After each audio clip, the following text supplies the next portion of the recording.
Story: The Tortoise and the Bird. Once upon a time, a tortoise and a bird had an argument. The tortoise looked at the bird's nest and said, "You have a shabby home.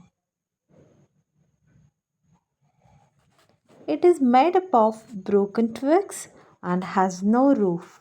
You have to build it yourself. My shell is my house, and it is better than yours."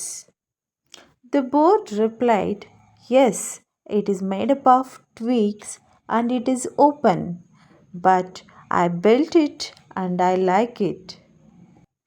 The tortoise said, "But my shell is better than yours, and you might be jealous of it."